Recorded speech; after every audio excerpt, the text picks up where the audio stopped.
Hey, welcome. So, today we're going to dig into this incredible lesson on leadership that's kind of hidden in plain sight in a really ancient story. And what's so cool about it is that it's not about some big, flashy miracle. Nope, it's about something just as sacred, really smart, sustainable design. Okay, so let's set the scene with a problem that I think pretty much every one of us knows, whether you're a leader, a parent, or just the person everyone goes to for help. You know that feeling of being the one person who has to handle everything? And here's the thing, the most passionate, the most dedicated people, they're often the most at risk. That incredible commitment, that drive to help everyone, well, it can actually become a trap. The danger isn't that they don't care enough, it's that they care so much, it gets channeled in a way that just doesn't work. And that danger, it has a very modern name we all know: burnout. You know, that total exhaustion that hits when you've poured every ounce of yourself into a system that just wasn't built to last. And as we're about to see, this is not a new problem. This is a very, very old story. So, picture this. We're in the desert. Moshe, that's Moses, is trying to lead his people. And he's sitting there alone, trying to be the judge for an entire nation. Every little argument, every single question, from the crack of dawn till night, all goes through him. Can you just imagine that line? The frustration, the crushing weight on one person's shoulders? The whole thing is a massive bottleneck. It's completely unsustainable, not just for him, but for everyone waiting for help.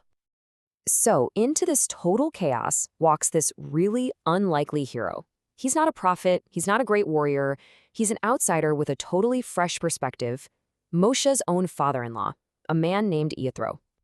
And Jethro says what nobody else had the guts to say, but listen to his words. This isn't him criticizing Moshe's passion. It's a compassionate diagnosis of a system that is totally broken.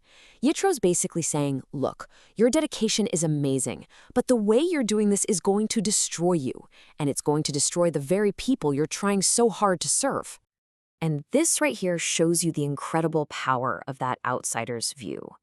You know, the insiders, even Moshe, they had just gotten used to the chaos. It just felt like, well, this is what hard work looks like.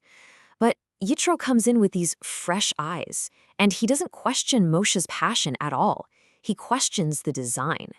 He shifts the entire conversation away from sheer intensity and toward long-term endurance. And this is Yitro's big revolutionary idea.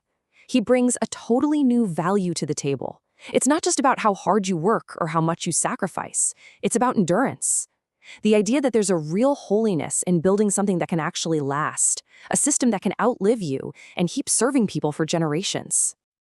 But Jethro doesn't just point out the problem and walk away. Nope, he offers a clear, practical blueprint to actually fix it. This is where we get to the good stuff, the solution. So look at this. This is the big shift. Before Jethro, everything was centralized. It created this huge bottleneck and was totally unsustainable. The blueprint, though, the goal is to make it distributed, accessible to everyone, and built to endure. So how do you do it? Okay, this is the genius of the plan. It's a tiered system. It's all about delegation. See, the small, everyday disputes, they get handled at the most local level by leaders of 10. Bigger issues? They move up the chain. So Moshe goes from being the first phone call to being the Supreme Court, right? The final decider on only the absolute toughest cases. This empowers so many other people and actually multiplies leadership across the whole community. You know what Jethro invented? In modern terms, scalable community design. He basically created an organizational chart that was built for growth. It wouldn't matter if there were a few thousand people or a few million. The core principles, local responsibility, clear authority, it all still works. It was designed to grow, not to collapse on its own weight. Now, I know what you might be thinking. This all sounds a little corporate, right? Like a simple fix from a management seminar. But the story shows us it's something way, way deeper.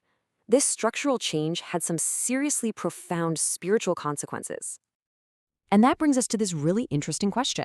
We tend to think of spirituality as this free-flowing, spontaneous thing, and structure as, well, rigid and boring. But what if we've got that all wrong? What if good administration isn't the enemy of the spirit, but actually its most important protector? Check out the timing here, because this is everything. Step 1, Yitro's new system gets put into place. Step 2, the whole community finds its balance. The leader, Moshe, is no longer on the verge of collapse. And only then, Only after the nation is organized and stable are they ready for their biggest spiritual moment ever, receiving the Ten Commandments at Mount Sinai. So, you see the point? Yetro's advice wasn't just about being more efficient, it was about readiness. He basically cleared out this huge administrative clog, turning a chaotic mob into a focused community, a vessel, if you will, that was actually ready and able to receive something as powerful as a divine revelation. Yeah, a good system protects the spirit in some really practical ways. Think about it. It creates clear roles so people aren't confused. It sets up accountability and ethical boundaries. It builds processes that genuinely reduce suffering. Because let's be real, in chaos, it is always the most vulnerable people who get hurt the most. Good structure prevents that. Okay, so what does this ancient story have to do with us, right here, right now? Well, the Yitro blueprint isn't just some old story. It's a challenge for all of us. The story is basically asking us to take a hard look at our own lives. Where's the chaos? Where's the burnout? Where do we desperately need better systems in our families, our jobs, our communities, so that the good, holy, important stuff we care about can actually have a chance to grow? And hey, if you're a leader of any kind, this question is for you, and it's sharp. Is the thing you're building totally dependent on you being exhausted all the time? If you took a week off, would the whole thing fall apart? If the answer is yes, well, you might be Moshe before Yitro showed up. And this isn't just for the person at the top. For everyone on a team, the question is about ownership. Are we stepping up, or are we just kind of letting one person carry the entire load? Are we helping build a system where responsibility is shared, so it's strong and resilient?